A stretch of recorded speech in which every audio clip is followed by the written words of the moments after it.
Welcome to another edition of Survival Stuff with Indiana Jim, sponsored by Live Free USA at AmericanSurvivor.org. Yes, I am James C. Jones. I do live in Indiana, but Indiana Jones was taken, so this will be with Indiana Jim. Live Free USA is America's oldest and most respected survival organization. It was established in 1968 to promote and educate for survival and family preparedness. We are a nonprofit, tax-deductible organization. Our only source of support is membership payments and contributions. We're glad to have some sponsors. If you're out there, we're glad to have you help us out. Today's edition is going to be about the threat matrix. The threat matrix being all of the threats that we have to face in combination. This is derived from an article in American Survival Newsletter, which is the official publication of Live Free USA.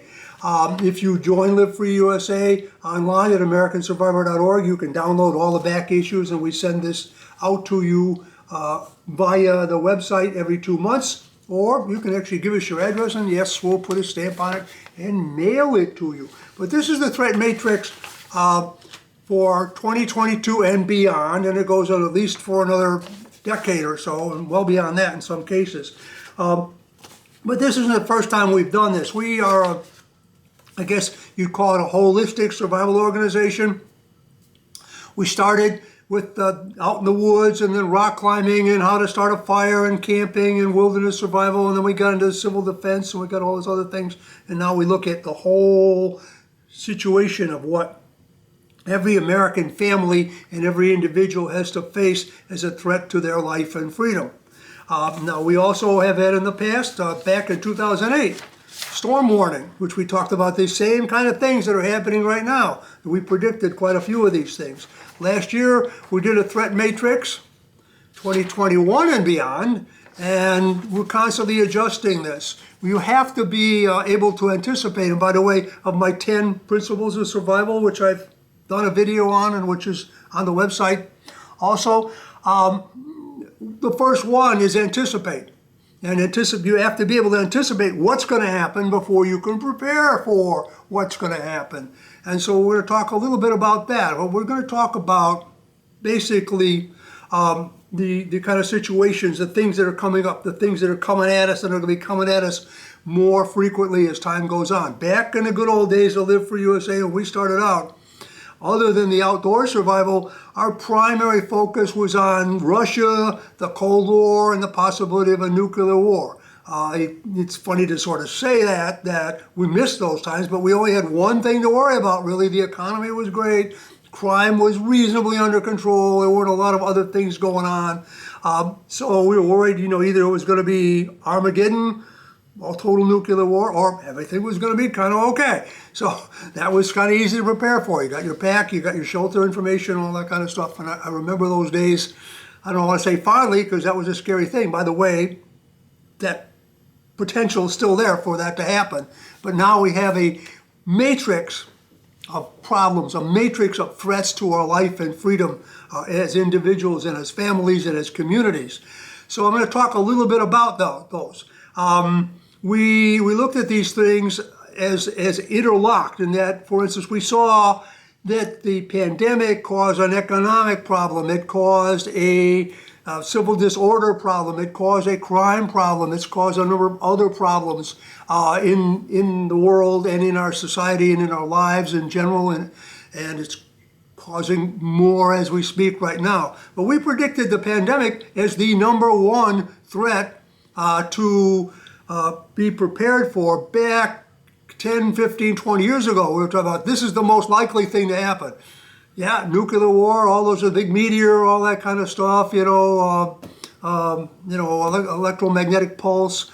Those things can happen, but this was definitely the most likely scenario. And most of the scientists were predicting this. It was based on the fact that we have almost, we're going on 8 billion people on a planet that arguably can support 4 to 5 billion people. So we got too many people interacting with each other, with flights all over the world, people interacting, and then these pathogens, viruses and pathogens of all types, they pop up and mutate all the time. They're always happening, always have been all through history, and always will. But usually they just burn out, or they wouldn't find anybody to make sick, and or they wouldn't spread. That's inevitable now that we saw, regardless of what you think, how it started in China. If it started anywhere, it could start in your backyard. It could have started in South America. It could have started anywhere. And they will start it in those places. They will spread, and they will spread like wildfire. In fact, the very comparison to wildfire, you have too many trees too close together, and the fire starts one place and it spreads all over. That's what we've got. Too many people, too close together, it's going to spread. So we predicted this back years and years ago. We predicted that, hey, this is the most serious thing that can happen. And then I wrote an article about viruses, the double trouble for society, and I talked about computer viruses, what they could cause, and then these kind of viruses, and the fact that they would have the potential, both of those kind of viruses had the potential for crushing the entire civilization, causing total chaos and wars and street violence and all those things. And hey, we got very close to seeing the end of civilization. We should have gotten a good view of the fact that our society is and our civilization and the so-called grid is so fragile and so dependent and interdependent that something like that happens can cause a collapse. Now, I've recently written an article called COVID-19 was just a drill, and it was, okay? It was just a drill for a real pandemic. We were just lucky it wasn't highly fatal. It had a low mortality rate. It could have just as easily had a 50% mortality rate. It could have just as easily done all of the things that I talked about. No fire, no police, no food, no nothing. As it was, it affected those things, but it didn't quite crush our society yet. But there's going to be more pandemics, so we can anticipate. Remember, first rule of survival, anticipate. In my article, Storm Warning, way back then, in 2008, I talked about that. We predicted mass civil disorder and potential revolution. We talked about the potential, the cracks in society. I studied the Russian Revolution and the Cuban Revolution and all the other revolutions that happened in the world, and I said, those same cracks, those same divisions and weaknesses were starting to pop up in our society. We predicted the economic disruption and shortages, and we predicted the increasingly severe weather, whether you want to say it's our fault or it's nature or whatever. Statistically, yes. Individual incidents, yes. Like you had the coldest winter in history and you're supposed to warm up. Okay. Those individual incidents do not change the pattern. The pattern, unfortunately, is that we're getting more severe weather. So while the electromagnetic pulses and the big meteor and nuclear war, these are what I call the more spectacular things that we see in the movies, the more romantic, if you will, the survivalist out there with his gun on his back and all that. Grab your pack and run scenarios, as I call them, Armageddons. We focus on these highly kinds of probabilities, probably slower developing threats in life and freedom. We had to concentrate on those. They're not so much, they don't attract your attention so much. But what we've got is these all slow developing, interacting, sort of a crumbling rather than a boom of our civilization, or the end of the world as we know it. The world is ending as we know it. In case you've noticed, it isn't going to get back to normal. This is normal. Normal is a state of constant stress, a state of constant new threats and new diminishing of our abilities and diminishing of our society. That's the normal state that we're getting to. It's not going to be back like it was in the good old days. The doomsday survivalists got more attention. I'm not a doomsday survivalist. By the way, my opinion of doomsday is pretty much this. Doomsday is the day your plan fails. Now, if your plan for a pandemic failed and you're dead, and in case you're not watching this, then that was your doomsday. You're just as dead as if you were hit by a nuclear war or bomb, or you were out on your front lawn when the big meteor hit, or whatever doomsday scenario you might be worried about. Doomsday is the day that you're personal plan fails. And we're going to talk about in another episode, we're going to talk about personal hazard analysis. What is your personal things that you need to prepare for, which are sometimes smaller, less spectacular than the big survivalist situations, but they'll kill you just the same.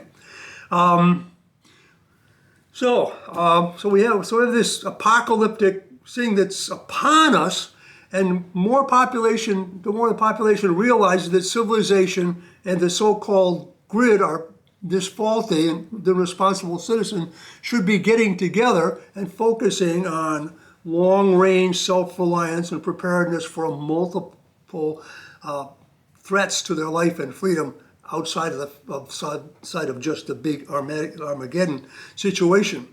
So this is not over. This particular pandemic is not over, and may get over and be followed by another one later. This is not over. We are facing multiple interrelated disasters that threaten our lives, freedom, and liberties, and they will continue to do so for 10 years and much farther beyond that. So, this is no time for complacency. Anticipate, organize, and prepare. Now, what are the 10 top threats, the threat matrix, that we have to face? And I'm going to go over these very briefly, and I think in future episodes we're going to go over these individually and talk about each one. Number one is China. Now, that sounds political, but China is responsible for all the the drugs, the elements that go into the drugs in this country. They're responsible for an awful lot of the division because they use social media to multiply conspiracy theories, to multiply anything that divides Americans up.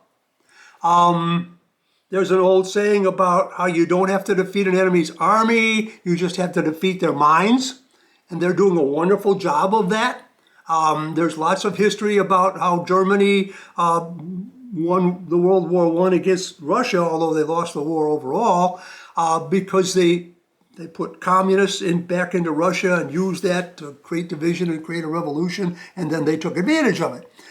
That's what's going on. Russia and China, particularly China, are using their social media to divide us up. China is also busy, creating things and supporting things like drugs getting into this country and some of the other things.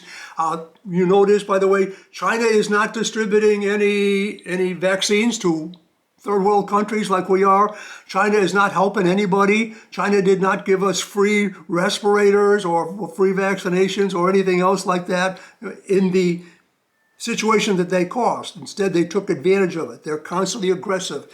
They are exactly like the Nazis in World War II. By the way, I don't see any difference between Nazis and communists. They're pretty much the same thing. You watch their military parades. You watch how they control their society. You watch their propaganda. They are just the Nazis of this century, okay? And if you want to live in a world dominated by these kind of people with this kind of government, then it's not a threat to your life and freedom. But it is a threat. So it's one of the major threats. It's the most major threat. And they still could cause a war. They'd be glad to cause a war between us and somebody else. They were down there smiling with the people in the war that we just lost. They were partly responsible for that. They paid off a lot of those warlords. They were part of their money to pay off the warlords to give up and let the Taliban back in.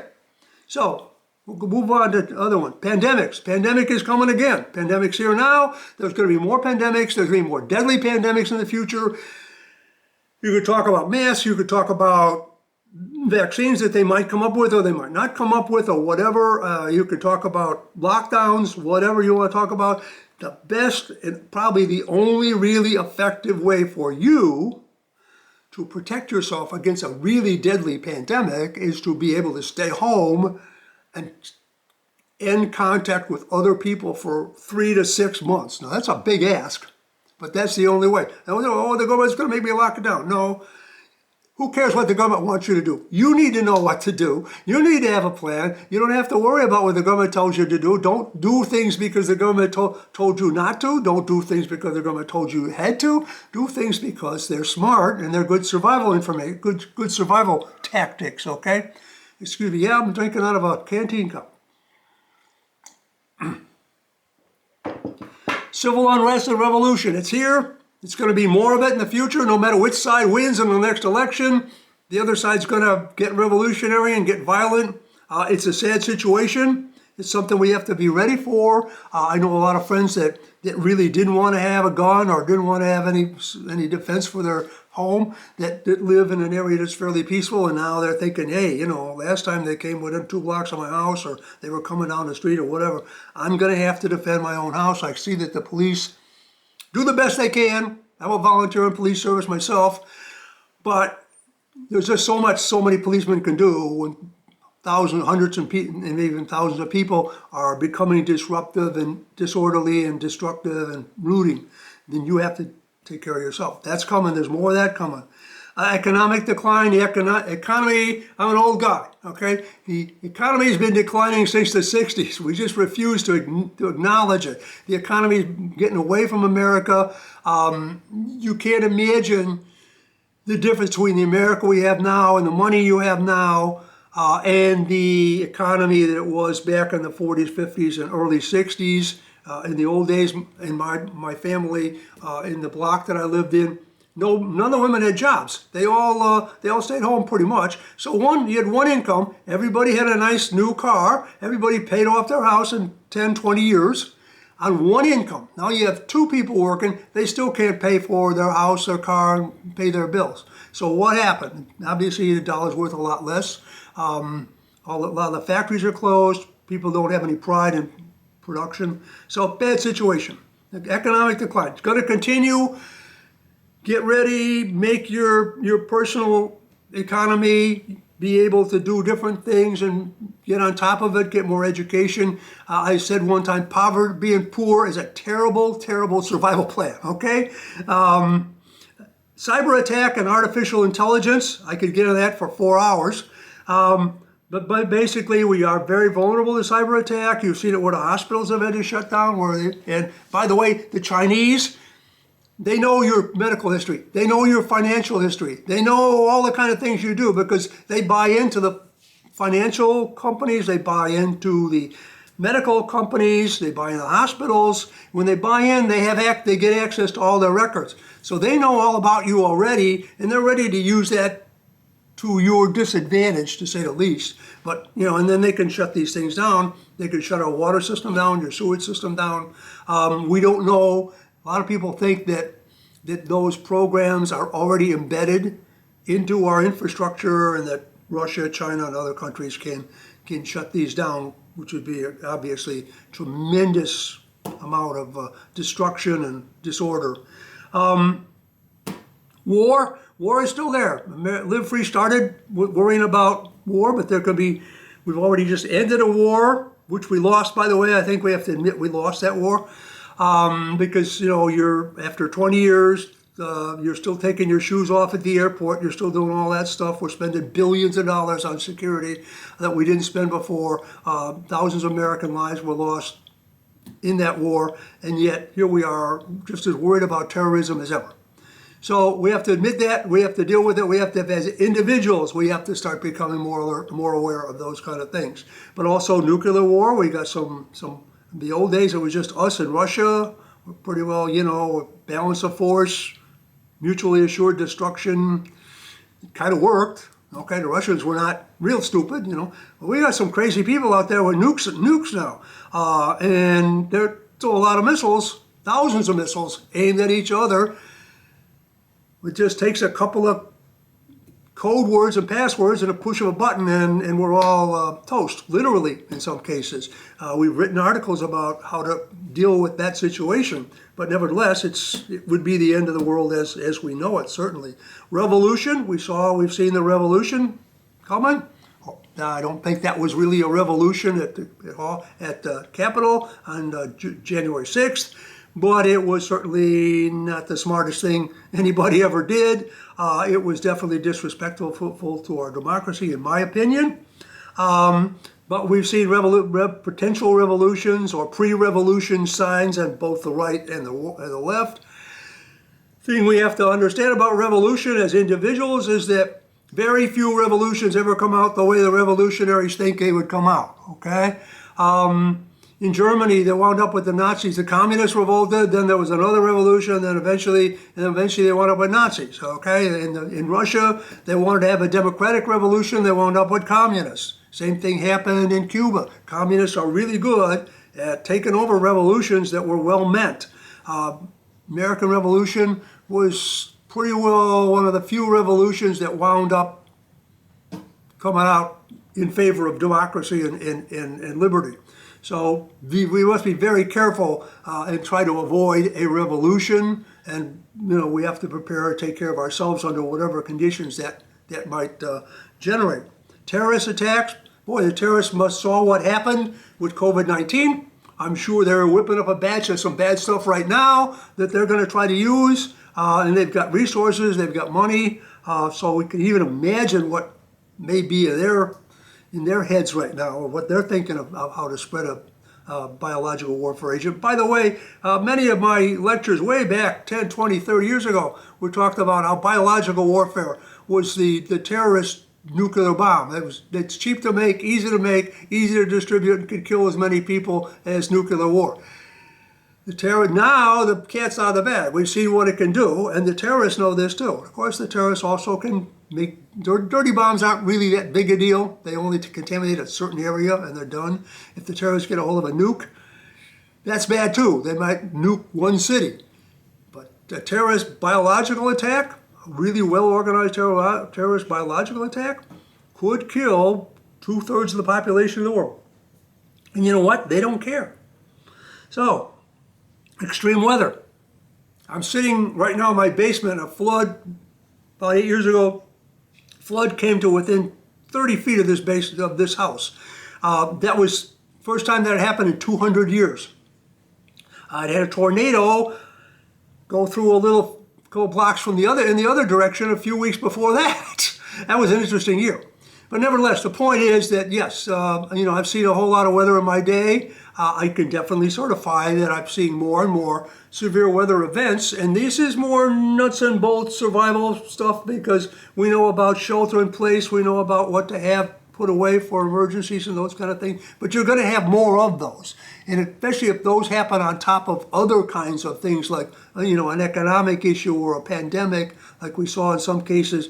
They had the pandemic, and then they had a tornado, and they didn't have any tornado shelters that they could put the people in without spreading the pandemic. So these things are interfaced. So individual, personal, self-reliance rather than depending on the systems is going to be vital to you and to our society. Emergency preparedness is really the duty of every responsible citizen. Preparedness and self-reliance families are the foundation of a free society, and those are mantras of Live Free USA. Let's get to the last one, rampant crime, number 10 on our hit list of threats for the next 10 to 20 to 30, 40 years. Rampant crime. Again, when you've got the society starts to break down, there's no funding. It's not about defunding the police. There's just less police. There's less funds for the police as the economy breaks down, as they're stretched with pandemics and all these other things. They just can't. They only own the ground they stand on now. Unless you got one of them in your basement or in front of your house, you got to take care of yourself. So crime is rampant. I live near Chicago. I lived in Chicago most of my life. 10 miles from here. You don't want to drive your car. If you got a nice car, they're going to carjack you. And if you're lucky, they won't shoot you. But lots of times they do. So again, we have concealed carry is becoming normal. In a way, it's sad. But it's what we have to do. Okay? These are non-state soldiers. These gangbangers. They are soldiers of the army of the cartels, and sometimes those cartels are pushed by foreign actors like the Russians and the Chinese, and they're taking over our streets. They're taking over our cities. And some of the things that we have to do about it, I wrote an article recently called the Criminal Nation, about this whole society that exists that we can't even imagine, but I know a little bit about it. I know a guy. I know several guys, okay? But the point is that in those societies, buying stolen goods is what you buy. There's a whole black market for stolen goods. Having criminals in your family is okay. You just cover up for them. It's more about family and more about the society than it is about the nation in general and what's right or wrong. And you have to understand that exists out there. And then, oh, they shouldn't do. They should. How can they possibly believe this is right? That's exactly what they believe. It's okay. So rampant crime, and unless we take some very drastic actions that I don't think is going to be politically acceptable, we're going to have crime-ridden urban areas, and that crime is running over into the suburban areas, and it will even come out into the countryside. As we go forward, I'm starting to see that now. So we have all of these 10 interrelated threat matrix elements that are happening to us. So if you haven't taken preparedness seriously before, if you haven't gotten ready, if you think you got through the pandemic and now I can relax, I can become more apathetic, I can take a break here. No. This is no time for complacency, as I said. This is time to anticipate and organize and prepare. By the way, organizing with your friends, your neighbors, or getting a live free chapter started to prepare, because a lot of this stuff you can't do by yourself, especially things like community defense and getting a self-reliant economy going for yourself. We'll help you with that too. So anyhow, I think I covered a lot here. Threat matrix, lots of stuff coming down the pike. Not much of it's good, but you can handle it, I'm sure, if you do the right things and take the right steps. So till next time, this is Indiana Jim for Life and Freedom. Stay safe out there.